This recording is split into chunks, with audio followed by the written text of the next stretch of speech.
Remove the easiest and most secure way first by unscrewing the strike plate and deadbolt plate from the damaged jamb with the appropriate driver bit. Start by confirming the door is open and the latch is retracted so you do not damage the latch mechanism. Choose a manual screwdriver for better tactile control when screws are rusted or stripped, and use a power screwdriver only for fresh screws to speed the job.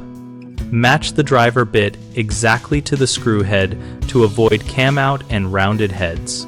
If a head is already damaged, use a slightly larger manual bit or a screw extractor set designed for wood screws.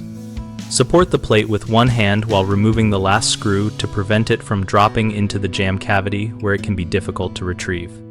Keep every screw and any small parts in a labeled container or on tape so you can assess which fasteners are reusable for reinstallation. If the plate is painted or stuck, run a utility knife along the paint joint and tap a thin pry bar gently behind the plate to break the seal before unscrewing to avoid splintering the jamb. Common problems include stripped screw heads which prevent removal, and a hand impact driver or screw extractor will usually remove those without further damage. Painted over plates can pull splinters from the jamb, so score the paint line first and use slow, controlled prying to protect the wood. Hollow or severely crushed jamb material may not hold the original screws securely.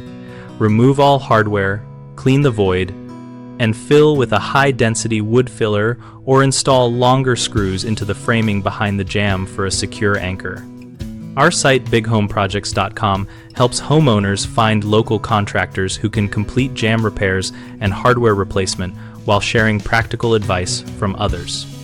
We connect contractors to work opportunities and host a discussion community where we exchange tips, ask questions, and post project photos.